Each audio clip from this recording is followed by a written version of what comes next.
Hi and welcome to the Homeopathy Health Show. I'm Atiq Ahmed Bhatti, a fourth generation homeopath with over 25 years of professional experience and practice in this field of healing.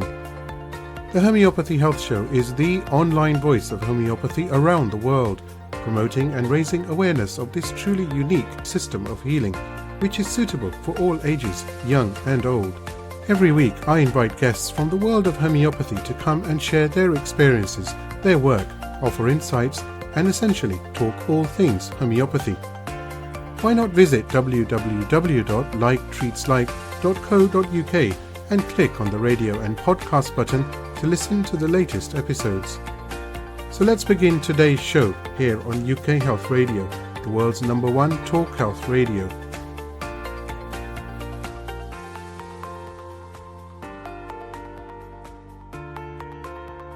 Hi and welcome to this festive episode of the world's #1 radio talk show on homeopathy, the Homeopathy Health Show, with me, Atiq Ahmed Bhatti, here on the UK Health Radio Network.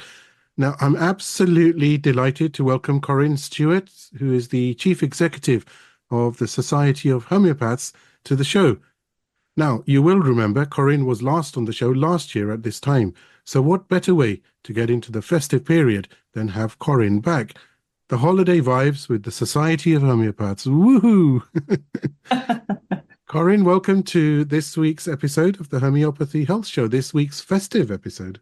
Thank you. Thank you very much. Delighted to be back. And I think I can hear almost the sleigh bells ringing as we speak. We are so close, aren't we? Because it's just a few days away, right? Yes, exactly. And I hope all the children out there have been very, very good, and which I'm sure they have. It's a lovely time of year, isn't it? Because it's an opportunity, for those who celebrate Christmas, it's an opportunity to get together. For those who don't, it's also become an opportunity to get together.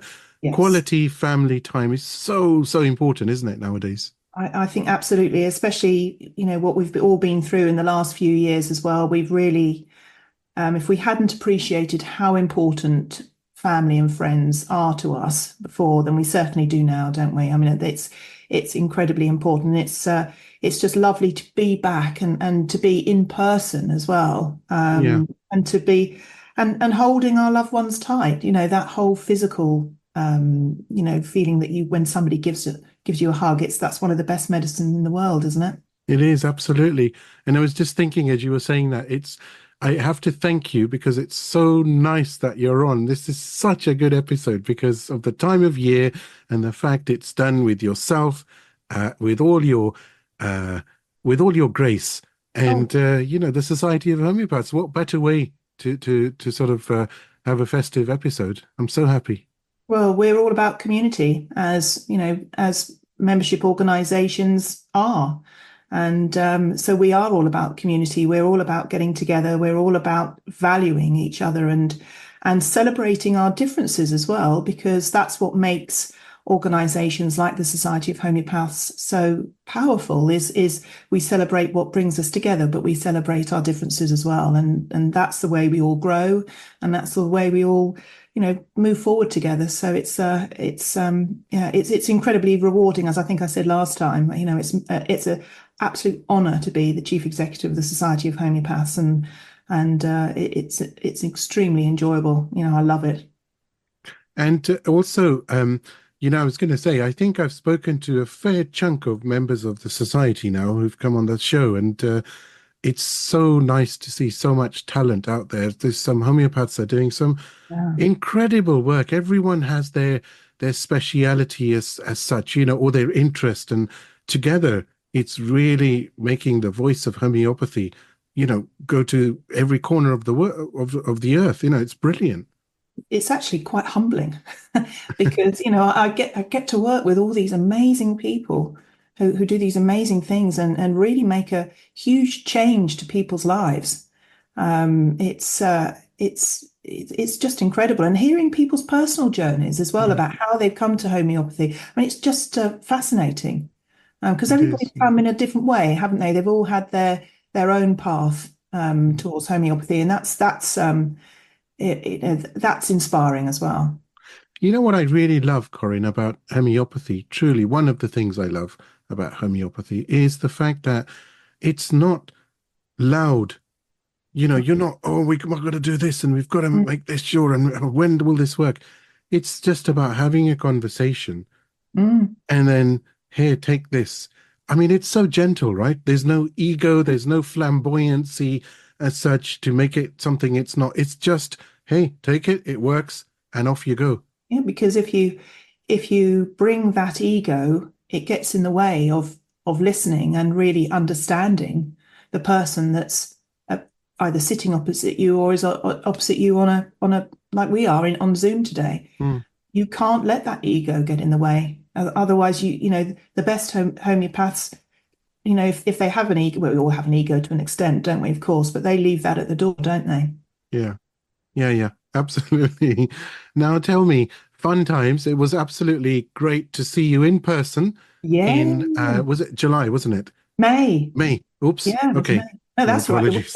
The year's gone so quickly. It's actually quite frightening, Oh, isn't wow, May. That's even further back than I thought. So it? it was that was brilliant, the Society conference, and Yeah. we did a few recordings there as well, which was so well received. So what has the Society been up to since? What's going on?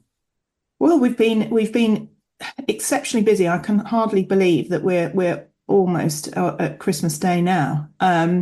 But we've been doing so. We had our face-to-face conference in May, as you say, which was the first in-person conference since COVID, and that was just an absolute delight. I mean, just the energy in the room was amazing, and it was so nice to see you and actually be able to talk to you in person as well. So that was Yeah. fabulous. But it was a real chance for to make some new connections and to see old friends as well. So that was an absolutely super day. And the weather was kind to us as well, which was good.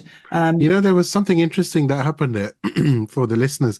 As happens generally in the UK, I'm not sure about the rest of the world, but sometimes you have fire alarms that go off during during the most important events. And sometimes there can be a test. I think I've never been in a building where, God forbid, the fire alarm went off and it was something serious.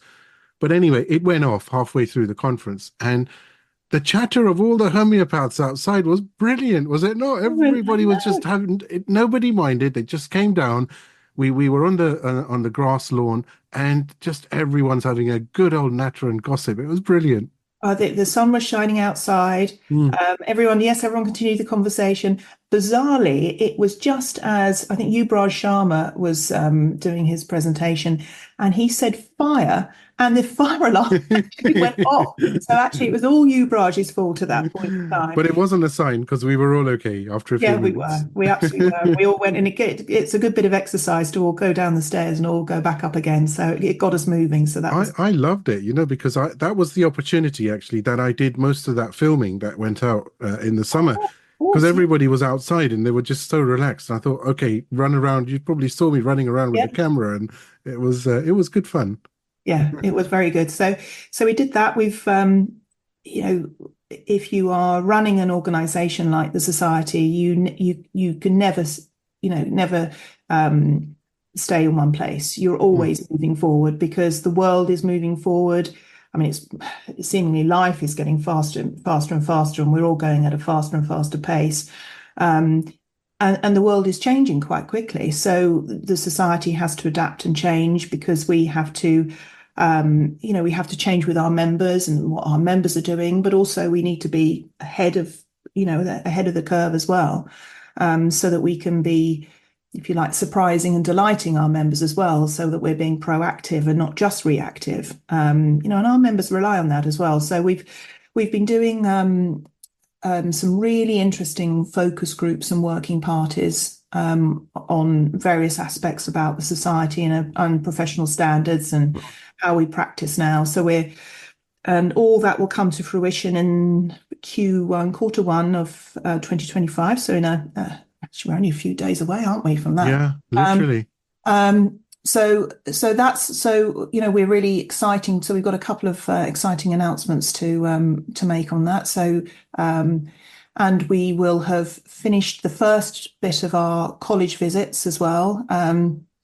So we go to see the colleges and We start that in the autumn, and then we tend to finish that in sort of at the end of the first quarter, so sort of just before the society conference, and that has been amazing. Just going to the colleges and meeting this next generation of students, it's been so inspiring. They're bright, they're smart, they're enthusiastic. They want to make homeopathy their full-time profession, make a career out of it. They're full of new ideas, and they're young as Mm. well. They are young, and that has been absolutely amazing. We see we see students as they when we visit, as they go through their student life, and then they graduate, and then hopefully they come and join us and start on their journey to be a professional homeopath.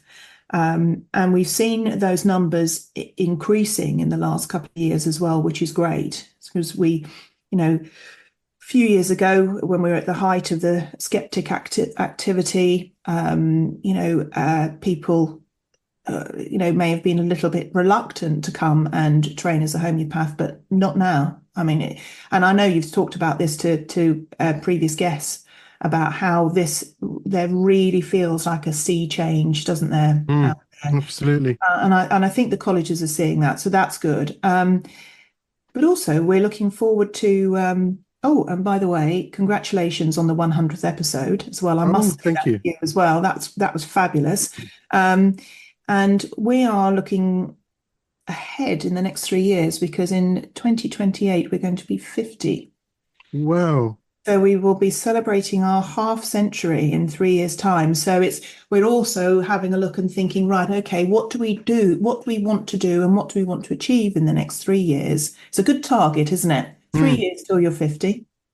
What do we want to do? And so we'll be doing some work on that, asking members, it's an exciting time to be at the society, I must say. This whole thing about visiting colleges, I think that's so important, and it's so brilliant that you've actually done that, because I'm all about the show is very much about, making it tangible. So who is Corinne Stuart, for example, chief exec? People actually ask me this, what does she sound like? How is she? Who's Jan Scholten? What is he? We've read his books, but what's he like as a person? How does he talk, and mannerisms, and people like all that. And I think we've grown up with this culture, haven't we, with celebrities generally, and we look at movies and you want to know a bit more about them, right? Not just see them on film. What are they like as people? And it's like that with homeopathy as well. Why not? And probably everything else as well. And it's just, I think it's really, really good that you're able to go out and give this, let them see you, let them physically, well, the society came and this, and that's the talking point, and it's also good for them.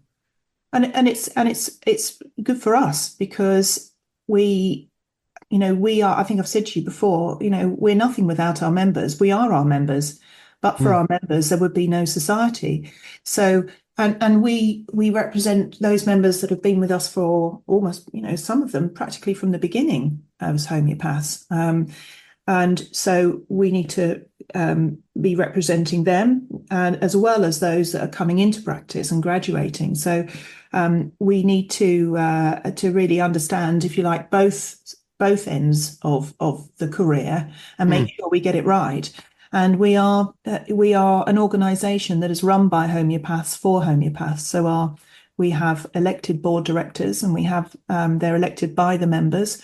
We have a couple of independent directors as well, but we have board elections, and members get to vote who they want, and for what direction they want society to go in. So it is a proper democracy. So going and listening to the next generation gives us an idea of some of the ideas that are sort of coming down the line, and how we might want to examine what we're doing, or reflect on what we're doing, to also give them what they want from their career. I think it's wonderful. I really do, honestly. I think that's so important, and you're actually what you're doing with the society is making it so approachable, because it's fine with the fantastic setup that you have, that you can email, you can pick up the phone. I know you mentioned this when you were on last, and you support, but physically going out, it makes a world of difference, because you can, it's like me and you when we met. It was Yeah. totally different to talking Yeah. on camera, right? Yeah, Like that absolutely. with so many things. And it makes such a big difference to the students, because they feel psychologically as well that they're supported, but physically they are as well. And it's brilliant. Well, otherwise, we're all in our ivory towers, aren't we? Yeah. Yeah. Well, And we're mine was leaking last week, but hey, different story. But yeah, nightmare that was. It really was. I hardly think you've got an ivory tower. I think No, your feet are no, well and truly on the ground. I'm literally grounded, and it's absolutely Yeah. freezing. Thanks for that. Yeah. I wish I had known when I was younger about underfloor heating. It's a bit too late now, because I can't actually have that installed, because the clinic will become a mess. This is not just a clinic, it's a recording studio. Patients walk in sometimes, they said, well, are you actually a homeopath, or are you something else? It's like, I'm going to buy you one of those, those zip up sort of blanket things that you can just sit and warm yourself through.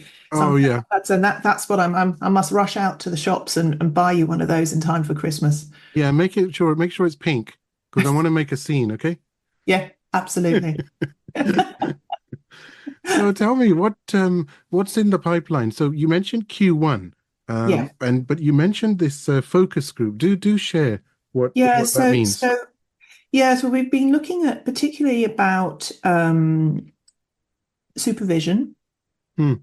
and mentoring, because all homeopaths, all properly trained homeopaths, um, when they're first taking cases at college, they will have a supervisor.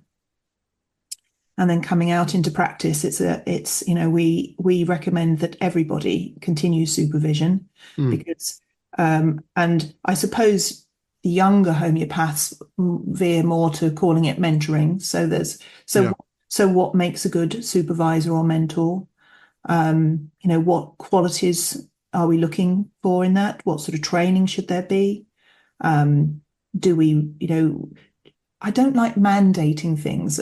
I don't think mandating things really works. And it's more about showing people the benefit to them about doing something. Hmm. And also looking at how supervision, and then looking at that whole area of CPD. So continuing to learn, continuing your professional development. What should that look like for, what does the society think that good CPD would look like? Hmm. And that's another thing. Some people go, "Oh, CPD, oh no, that's a bit boring." It's actually is one of the best things you can do, because it's about learning. And there's all sorts of different, you're learning all the time, whether you're reading a magazine, you're listening to this podcast. That's a bit of CPD for you. Yeah, you can put that in there. Yeah, you're going, especially your podcast. I mean, goodness Oh, me, thank you. there's a whole host of things that you could listen to there, and learn. Or going to an event, going to writing a blog. We're always keen for members to write for our journal. We publish a journal 3 times a year. And we're always keen to have articles and have people write for us. So we're looking at that whole area, and then how does the society encourage and support those new graduates coming into practice, who are so excited to be finally practicing. They're building the practice that they've been dreaming of the last 3 or 4 years, or however long it is at college, and then the sort of reality bites, and you're suddenly in the big wide world. And it's important then to keep that mentoring going, to keep yourself supported. And we launched a program in September. And we've always supported homeopaths in the first 2 years of practice. Those are the crucial 2 years, and we've always done that. But we expanded the program in the autumn, and that's going well at the moment. Equally so when we're thinking about supporting homeopaths as they come into practice, we have, what you touched on earlier on, we have the most amazing homeopaths in the society, and as I said, their experiences, it's actually humbling listening to it. Mm. So, and they're all keen to give back as well. So they're all keen to, and so as they're coming through and perhaps thinking about perhaps taking the foot off the pedal a bit in their own practices, how can they, they're keen to support the next generation. So we're looking at developing that program within the society as well. So a lot of thought has been going on with this, and we have had some focus groups with some amazing homeopaths within the society, and so we had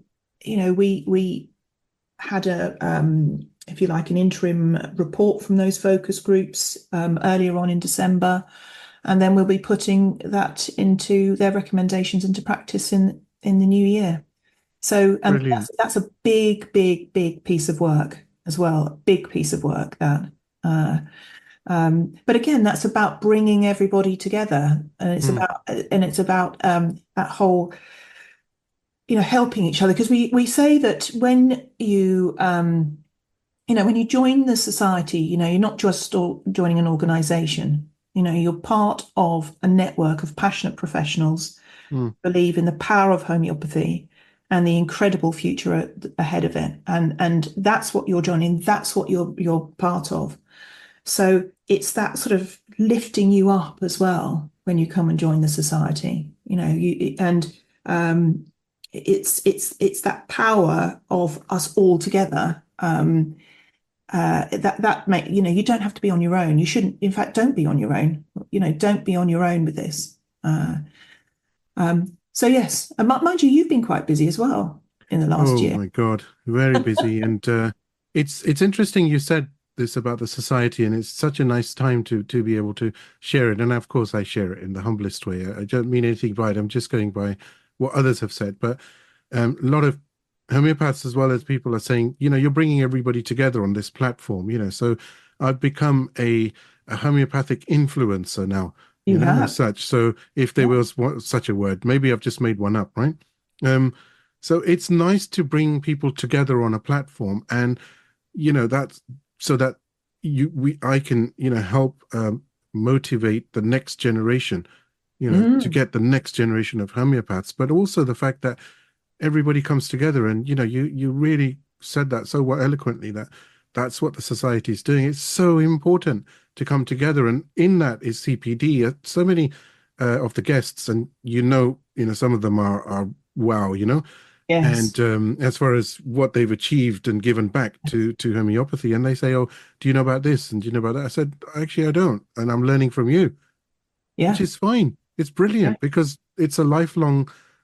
We learn every single day, so why should we not continue to learn in our profession? Homeopathy is evolving, and God knows where it's going to go. It's adapting as well. It's absolutely phenomenal. I think I was talking to somebody, there were a homeopath from Brazil, and she was saying there was some research being done about. That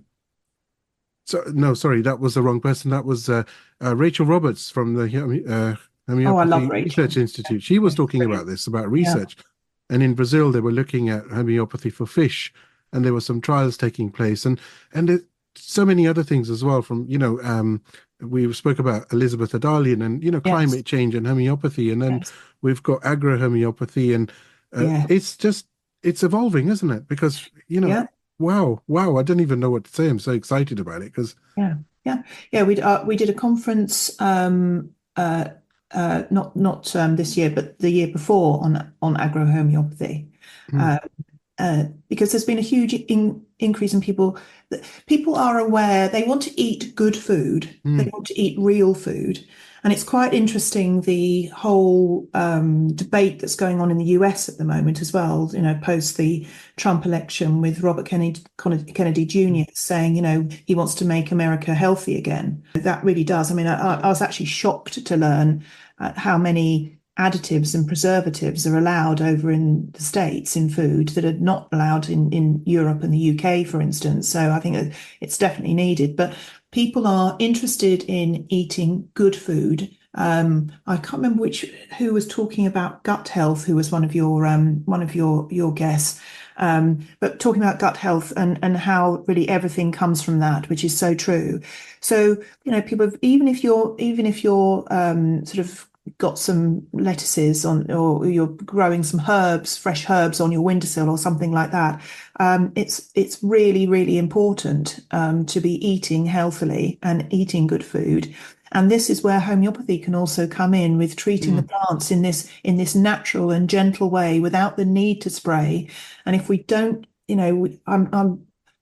I remember when I was a child, I lived in the countryside. Well, I still do live in the countryside. But at night, if my father was driving along, he would be complaining about the number of moths that were on the windscreen, and he would have to be washing them off. Now, if you drive, there's hardly a moth you will ever have on the windscreen, and that's because we're killing them all with the pesticides. I think people are realizing that this is the case now, and homeopathy has a huge part to play in that. And if people started with it in their own gardens and then come to their own family's health, we don't mind where they start, do we? Perhaps if they're treating their pets as well, because people love their pets. So if they're finding homeopathy through the pets and then through their family, hurrah. So it's an exciting time. It is, and again, you've mentioned something so important about, and it's all about empowerment. What you've just said about grow some vegetables. One, it's a life skill, right? Who knows? God knows, what may come, and we're living in very fragile times, anyhow, right? So we may need to use that skill, right? It's just like saying, do you know basic first aid, or do you know how to survive outside? What are some of the basic things you would do in the wilderness? So why not do that at home as well? Have backups and know how to grow vegetables, but also then rejoice, I suppose, in eating them, because boy, do they taste different. They absolutely do. They're the best thing you can taste. Plus, you're outside getting lots of vitamin D. It's good for your mental health. We all know that. It keeps you moving around. Yeah. And so what's not to like, and for people listening in towns and cities, I think the other really interesting thing is the amount of collectives that are starting up now, and teaching children, particularly in inner cities, how to grow food. I think that has got to just be massively applauded as well. Really, really inspiring that people are doing that. It's interesting, isn't it, where we're heading and where we are becoming very it's interesting actually, because before the pandemic it was not like it is now, and now people are looking at, how do I save myself? Yes. Literally what happens, because we all know what we've been through, so we don't need to really go into that. But it's like, who's going to help me if such and such happens? And people have different scenarios. We all live with different ideas, and what could happen and what could not. And it's so important to be, is not independent like in a negative sense, but independent in a way that you can self-sustain yourself. Yeah, I think it's self-sufficiency, self-reliance, resilience, which seems to be in rather short supply at the moment as well. I know we were talking offline, but I won't bring it up now. But we've just for the listeners, we had a really good conversation on that. Just my apologies, we couldn't share it. It's about us and how we are going to react and how we are going to find balance. And it's not just homeopathy, is it? Because it's also about meditation, and it's about me time. We always find, even people would say, oh, I was on the phone, I was on social media. That's actually not me time.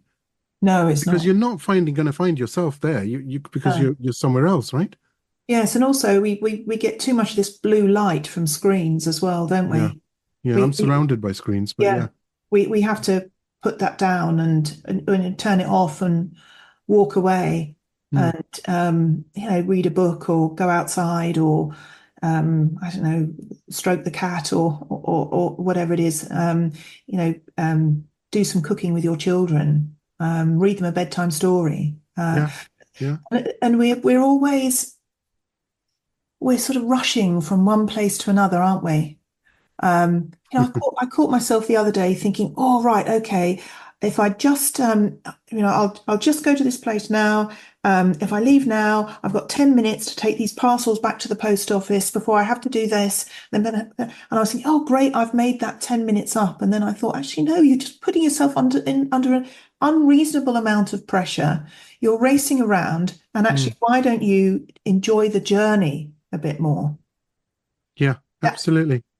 You're you know, spot on. You're absolutely spot on. And it's also the fact that um, you mentioned blue light, actually. To start with that, but I always find after two consultations, I've always taken a break. I've just booked it mm, like this, that I need 15 minutes where I can mm, actually get out, walk about, and come back mm. because of the exposure. But also, what you've said here is that rushing, rushing, rushing. It's like, look, if you can do it, you can do it. But there's no point sort of thinking about, oh, I didn't do it. It's just do it when you can then, because you can only do so many things in a day, right? You've Yeah, got, yeah, let's say for yourself, you've got society, you've got family, you've got some me time, you've got some other commitments, you've got social. It's complex, isn't it? yeah, You know, yeah. Well, it's that old thing that nobody says on their deathbed, I wish I'd spent more time in the office, you know. yeah, Uh, and it's not also it's not easy to do either, is it? Because, everyone is feeling the pinch economically as mm, well. yeah, And if you're not, it's because you are, you're pretty wealthy because and so there is that sort of layer of anxiety is I've got to do more mm, because I'm going to be letting my family down, or I can't pay for this, and some big things. We were talking about homelessness, weren't we, before we yeah, yeah, first came on, and um, that is a big, big and going to be a growing problem. And people are scared about that. So they sort of push themselves further. And the trouble is, if you push yourself further, you become ill. And then you can't do things. And then your body will say to you, slow down. mm, You can't do it. Um, yeah, so we've got some big we have got some big societal issues at the moment. But we can only do what we can do. yeah. That's, I mean, you're right again, but it's sad though, isn't it? I mean, we're going probably pretty off topic as such, but we were talking about homelessness and how bad it's becoming. And I was talking to you about, soup kitchen, and we're serving food to the homeless, and I was saying to my family, actually, funnily enough, that in next week we should we're going to get a trolley, not a trolley, the old I don't know what they are, the trolleys on wheels or something, Oh right? yes, yeah, yeah. We're going to put food in there, hot food, and we're going to go around certain places where we know people are finding it difficult and distribute them, and spend time with them. Not just here you are, but what else can we do to help, and it's Mm, so important, isn't it? Because um, everybody has a story to tell, and sometimes by listening, health can improve as well. And I've seen that happen so many times, even in a consult. 50% of the healing can take place just by somebody offloading all their issues on you, and Well, that's fine.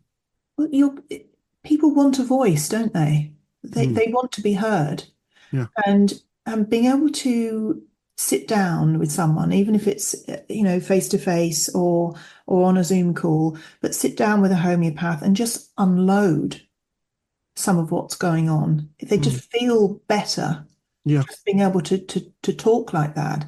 Um, and again, it's not homeopathy isn't a talking cure as such, but as you say, the cure is in the talking as well. Mm, Um, and I think I mentioned last time I was on, when my friends are always amazed when they ask me about, homeopathy and homeopaths and what happens if you go and speak to someone. I was amazed at, you mean you get that amount of time to talk to somebody? Mm. They're just, we're just not used to that. Yeah. And Yeah. so yeah, again, this is the power of homeopathy, Yeah. and more people are coming to it. Um, and we know that because they contact the society. Brilliant. They're contacting the society saying, "Oh, um, can you recommend a homeopath, near me?" And we say, "Well, we have a look at our register, take a look at that, or sometimes even talk to them on the phone, say, ask where they are, and we'll read out the names of the people that are near to them." So we do hear that, or we hear, we'll have. Sometimes we'll have people email in with quite some specific wants as well. Mm. We'll try and point them in the right direction as well. So you sort of see it. You do see it from that side. Equally so, we do get some calls into the society, and you think, not sure this person really is on the level here. Mm. We do also, that is also part of being looking after our members, because not everybody has good in their heart, as we know, when it comes to the approach to homeopathy. Yeah. Yes, of course. But I think it's all that element's always going to be there, isn't it? But Yes, I yes. was doing some research recently, and it said approximately um, over 250,000 registered homeopathic doctors in India alone, with about an uptake of over 15,000 per Wow. year in the Wow. colleges. Then I did some of the other countries as well, and it was phenomenal. And I thought, that is massive. And we're getting, Corinne, to that stage, I think, now that the snowball effect, Mm, this resurgence in holistic health and well-being and, yes. and everything. And it's going to, I think 2025 is that year where it's going to snowball. Absolutely. I feel remarkably positive Mm, about homeopathy. I really, really do. Um, and there's all to play for mm, here. And we can learn so much as well from other countries, particularly from India. Because the other thing that, how do we get more highly trained homeopaths into practice? mm. How do we attract this next generation? How do we get them fully trained, and how do we get them and support them into practice? So that's that which is the constant thing that the society is asking itself as well, and which is why we try and give as much support as we can to colleges, for instance, because they are training the next generation. But how do we do that? If only we could have 15,000 or the proportional equivalent here coming into practice. That would just, when um, when there are empty shops or empty spaces on the high street, wouldn't it be nice to have those as community clinics and more Yeah. of them? I Oh, know, wow. on every single high street. And I know there are people doing, HUK does amazing work with their community clinics, and also individual homeopaths or around the country are doing great work. Marcus Christo does his great work by, taking homeopathy to the festivals.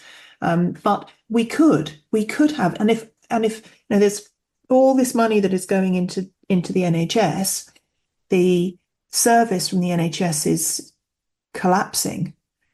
And what could we do if we had a homeopathy clinic on every high street supporting people's health? We would cut those waiting lists, wouldn't we? We Yeah, really would. we would absolutely. And I know so many people who are holding such clinics in parts. Well, we know Jeremy Sher, Camilla Sher are Yes, doing this yes, in Tanzania, but amazing. also in places in East Africa and other um, African countries. There are homeopathic medical camps which are set up, and it's a true service to humanity because there is no cost. But this is one of the beauties of homeopathy, that it reaches those areas that other medicine cannot, literally just for that Yeah. element itself.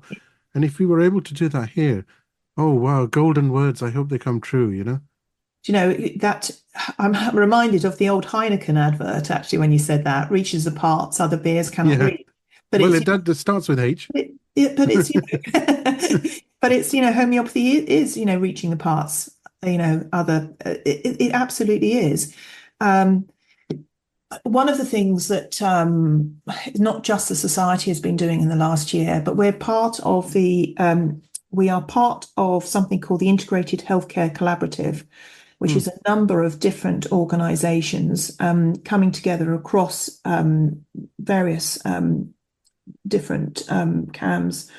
And one of the things that the IHC has been pushing for is to create an APPG. What is that? It's an all-party parliamentary group. So since the election, there's an opportunity for new APPGs to be created. So Hmm. we've been part of that push to get an APPG for our sector with a voice for homeopathy in Hmm. Parliament. I mean, that is really important. So not just the society, but other organisations within the IHC as well. We've been, we've been in our newsletters and so on. We've been encouraging members to speak to their MPs. We've had a template letter as well to say, do you support alternative medicine? Would you be prepared to put your name towards it? Hmm. So we're looking to find those of the new intake, well, and the other MPs as well, but the new intake of MPs to see who would be an advocate for our sector in Parliament. Because it's great, the grassroots stuff is absolutely essential, critically important, but we need to try and also get it from the top down. Yeah. Yeah, And absolutely. we won't make a big wholesale change, although I'm increasingly hearing from individual homeopaths who are working really well in their local surgeries with doctors around the country. But that big wholesale change that we need will only come from moves in Parliament. That's only going to come from that. So that's another big thing that's been happening this year. So it would be nice if, well, more than nice, that's an understatement. It would be fantastic if we could get that off the ground with us and other partners in 2025. That Okay. would be a really big thing. Brilliant. And I think it's going to happen as well. Yeah. Absolutely wonderful. It's all good news, it's really, really very positive. And congratulations to yourself and the society for doing the goodness that you do. And I think it's making a massive difference. I talk to I talk to everybody around the world homeopathically, and there's so much respect for the work of the society. There's so much respect for the society. I don't think I've met anyone who says, "Oh, who are they?" Mm. So it's recognized brand. Brand may be the wrong word, but it's a recognized establishment. And I Yeah. think that's really good, and it just goes hand in hand with homeopathy. And there's a real energy as well in the society. And that comes from a lot of things. It's not any one person that's responsible for that. We have a fantastic board of directors that are very, have got real vision for homeopathy. We're about to at least one new director because we're about to have, so we have an election cycle. We're about to ask members to vote on a new director, Mm, who will come on at our AGM in April. mm, So again, this is an opportunity for homeopaths who've just come into practice, because if you come into practice, you've probably done other things before you became a homeopath. So there are other skill sets, and so if you've got, goodness me, I mean, people have been nurses, they've been, mm. finance directors, we've got actors, we've got marketeers, I mean, everything you can imagine, before they came to homeopathy. but there's a real energy about the society, and I think it's members comment on it, so it must be sort of pretty palpable.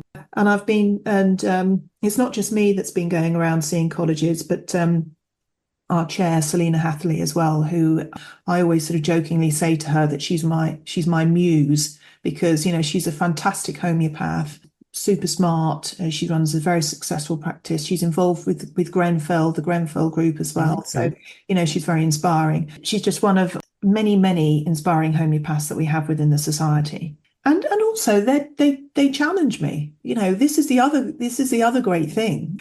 If members feel that we're not doing something right, they'll tell us, and quite rightly they should as well. We represent their interests, so it keeps you on your toes as well. Well, it's good, isn't it? Because the end objective is the homeopaths and the patients, and it's so nice to be in that situation, because sometimes it can be very one-sided, and in other organizations, I mean, generally, just not homeopathic, generally organizations. But here you've got collaboration, literally, isn't it? You're discussing, and you're coming to a compromise, or you're coming to the best decision and outcome for the homeopaths themselves, but ultimately for the patients. Well, that's right, because what's good for the homeopath is good for the patient. So the other great thing about the society, and actually and organizations like the society, is we get to see an overview of the land. We get sort of, it's like putting a drone up high and seeing the sort of whole of the landscape. Whereas if you're an individual and very busy homeopath, you're seeing more, life on the ground, as it were. So this is another great thing about organizations like the society, is we can take a long view of it. But it has to be a long view as well that our members buy into and want, and see themselves as part of that long view. Otherwise, we wouldn't have it. Could come around to renewals and we'd have no members. So it's a fun time, and I think as well, seeing it, and also seeing how patients are changing as well. The types of patients coming to see our members are changing, and they've got different expectations. And so we also have to adapt as a profession to that. I'm looking forward to next year. I think there's going to be a wonderful change coming. Not change, but let's say progress. Progress is a better word, Yes, because one of your guests was talking about that I don't follow the stars and Colin Griffith.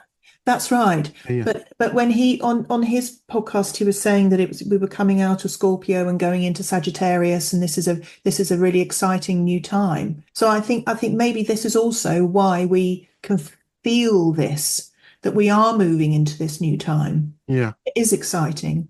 It's brilliant, and we have to be brave enough as well. Yeah, we need to be brave enough to grasp the opportunities. I can see the time coming when literally there are going to be thousands and thousands of people heading towards homeopathy, either to study it or to practice it, and it's going to become absolutely massive, more than it is now. It's already huge, and that's just brilliant, absolutely brilliant.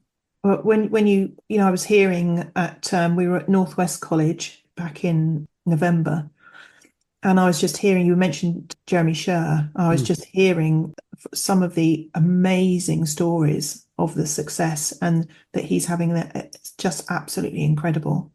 It is, yes. It's phenomenal. Yeah. She's really changing lives, literally, Yeah, really. And big things that people are coming to him, really big things. It's almost a Lazarus style effect with some people. It's just phenomenal.